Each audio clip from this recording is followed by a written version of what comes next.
আজকে আমরা fried rice বানাবো, তার জন্য বিনস কেটে নিয়েছি, গাজর কাটছি আর ক্যাপসিকাম কেটে নেব।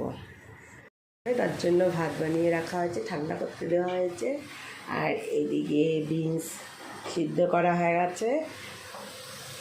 আর এই যে এখন আমি গাজর ভেজে নিচ্ছি আর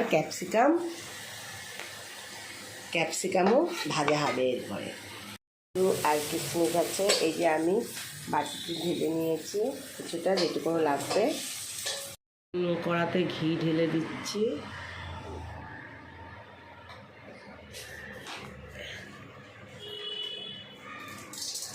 ফোড়ন দিয়ে দেওয়া হলো গরম মশলা।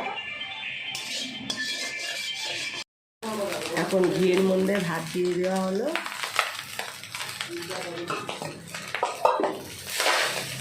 ভালো করে মিলিয়ে নেওয়া হচ্ছে ভাতটাকে। এখন এই কাজু কিশমিশ পরে দেওয়া হবে। এখন ক্যাপসিকাম আর বিনস গাজর সব দিয়ে দেওয়া হলো, ভালো করে এখন মেলানো। ভাতটা ভালো করে মেলানো হয়ে গেছে। এখন এই যে কাজু আর কিশমিশ দিয়ে দিচ্ছি। দিয়ে দেওয়ার পরে সব আবার ভালো করে সুন্দর করে মিলিয়ে নিব।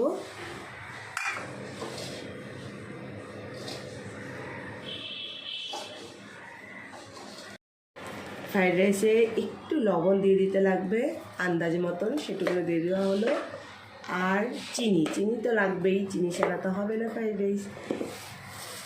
আমাদের সুগার নেই তো, তাই আমরা একটু চিনিটাই ব্যবহার করি।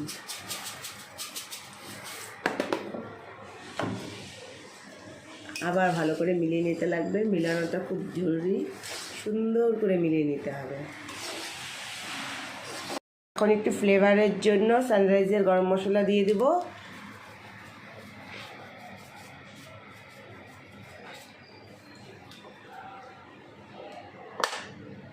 আর নামানোর আগে আর একটু ঘি দিয়ে দেবো, যাতে ফ্লেভারটা ভালো আসে, খেতেও একটু বেশি ভালো লাগে।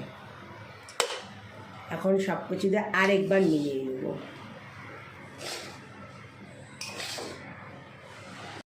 মেনু ফ্রাইড রাইস আর চিলি চিকেন। এই চিলি চিকেনের রেসিপিটা আমরা আজকে দেখাতে পারিনি, শুধু ফ্রাইড রাইসের রেসিপিটাই দেখালাম।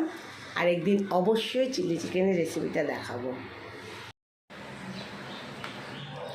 খেয়ে বলো কেমন হয়েছে খেতে।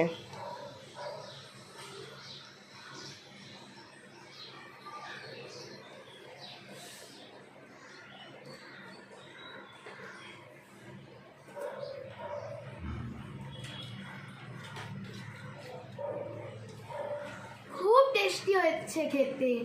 আমার মা আর মাসি মিলে কত টেস্টি একটা ফ্রাইড রাইস আর চিলি চিকেন বানিয়েছে।